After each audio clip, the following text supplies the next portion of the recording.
plus m prime v prime over t.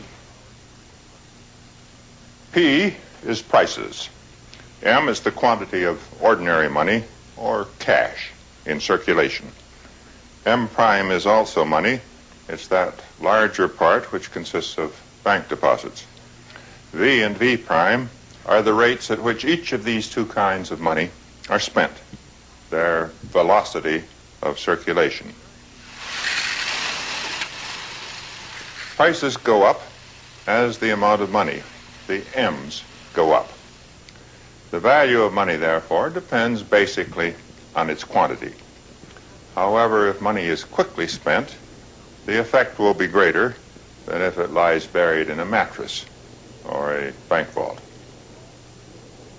So the quantity is multiplied by the rate of turnover, by the V's, or the velocity of circulation. And a particular increase in money supply will have more effect on prices if it is concentrated on a few transactions than if it is spread over a great many. So you then divide by the number of transactions, the T in the equation, to allow for the volume of trade. Let me repeat it once more. Prices will rise as the supply of circulating money and its velocity of circulation increase, and as the supply of bank deposits and their velocity of circulation increase. Then you divide by the volume of trade to eliminate the effect of any change in this. Fisher's equation of exchange as a statement of basic relationships still stands. It could quite possibly be as durable as pi r squared.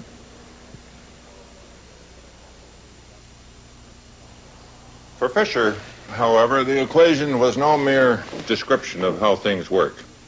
It was highly operational. By increasing or decreasing the supply of money, he concluded that you could increase or decrease prices. So by regulating the supply of money, you could regulate prices. And this Fisher proceeded to urge. In the 1930s, in the Great Depression years, prices were painfully, distressingly low. And so in 1933, in a very restricted form, Fisher's proposal was adopted. The gold content of the dollar was reduced. For the same gold, there could be more dollars, more money. It was hoped that prices would rise and that business and employment would also improve. It didn't, in fact, work, partly because the government kept most of the dollars in a special treasury fund. But Fisher's own formula showed how this and similar later efforts could be frustrated. For as money was created, people, and frightened people as they were in the years of the Depression, could simply hold on to the money. And in this way, falling velocity, falling V's, could offset the increase in the quantity of money. Also, bank deposits, as we saw back in Amsterdam, increase only when the banks lend money. And in the 1930s, the banks were also very frightened. And they too froze up, did not lend.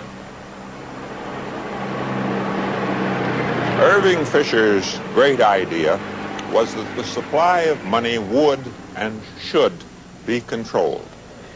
The monetary system would no longer be a carnival ride made exciting by the accidents of gold discovery or non-discovery and by the wilder swings of pessimism and optimism of the bankers. Fisher showed how the supply of hard money could be increased by changing the gold content of the dollar and making the same amount of gold provide more money.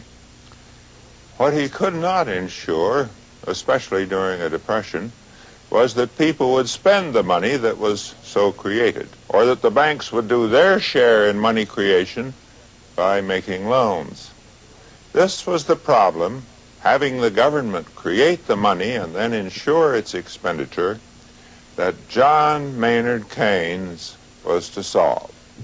It would be called the Keynesian Revolution.